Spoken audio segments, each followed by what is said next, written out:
Hey everyone, Grandmaster Ben Feingold here with a recap from round 5. Sorry it's a bit late, but I was at jury duty yesterday, and so we're making up for it. First game we're going to look at is Fabiano Caruana versus Richárd Rapport. Richard once again played his 2e6 Sicilian, and the game went its own way pretty quickly. Rapport's actually had black in this position 3 times this tournament. This is the opening he prepared. And Fabi played a very early g4, channeling Matt Larson, I guess, making it difficult for black to successfully play knight f6 because of g5. White can fianchetto his bishop if he wants, and started early pawn, attack on the king side. g4, not the most common move. Okay, knight e7. Black wants to play e5, but doesn't want to take with the pawn. Wants to take with the knight. Bishop e3, b5, the point. The knight went back to b3. Probably in the early future, black's going to trade and play knight to c6. So he plays knight here, making this knight look rather silly, I guess. Knight a5, queen d2. Fabi's getting ready to castle queenside, or so I thought. Knight takes b3, a takes b3, bishop b7. So pretty Sicilian-looking position with the addition of the moves g4 and knight e7. The knight's not as good on e7 as it would be on f6, but g4 is a little strange too, since black hasn't moved any of his kingside pawns. Okay, Fabi played bishop to g2. That's one possible way of playing. Knight g6. Doesn't want to play knight c6 and block his bishop.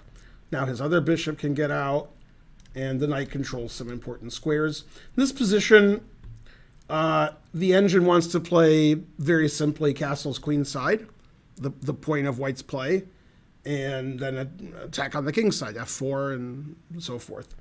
I don't know if Fabi was afraid of knight h4, or he didn't like castling queenside because black is sort of ready to attack over there.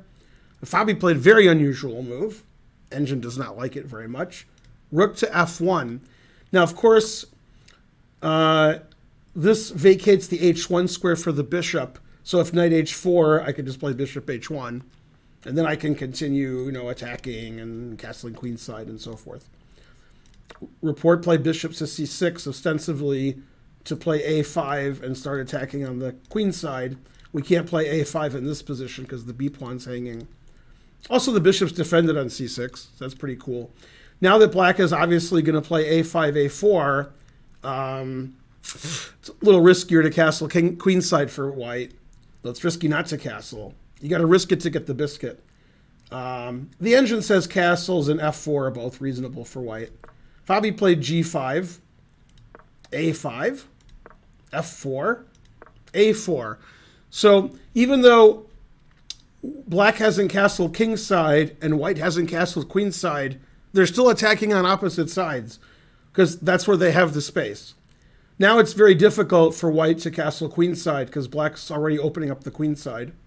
Problem with f5 is it gives away the e5 square to the black knight. So he played rook to d1. So I guess he's not going to castle at all. Bishop b4, finally developing his bishop. Play actually looks pretty reasonable. Both sides got all their pieces out. It's just that neither side castled. Queen to d4, threatening the bishop and threatening g7. So in this position, the engine prefers black if black just takes the knight and then castles kingside.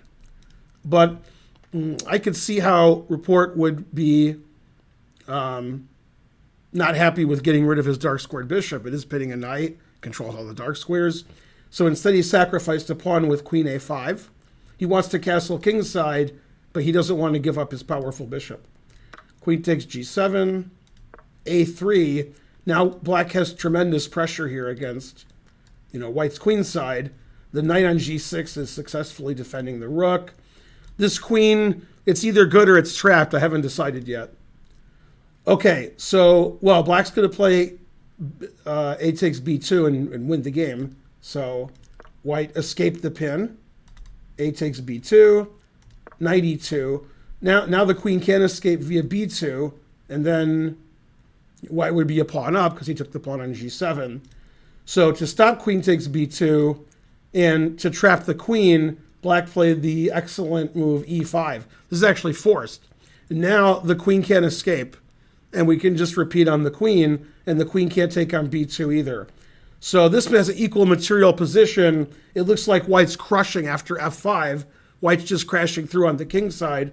Unfortunately, his queen's trapped on g7, so we just have a repetition. Always play bishop f8, queen f6, and we repeat moves. And black has to repeat, otherwise he's going to get run over. His knight's attacked. e5 would be hanging. Black king is ridiculous. You can't move the knight because the rook is hanging on h8. So this repetition's forced for both sides. Fabi has nowhere else to move his queen. So they repeated and got to the same position the third time, and a draw was claimed, and the game ended in a draw. Pretty interesting game for a quick draw, but that's what happens with these tactical melees. Sometimes repetitions are forced. So very interesting game. Rapport's drawn all of his games, including his round 6 game. So there we go.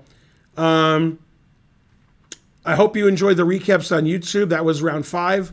A little bit out of order. You've already seen the round 6 recap. You can watch live at twitch.tv/GM Benjamin Feingold. This is Grandmaster Ben Feingold. Bye, YouTubers.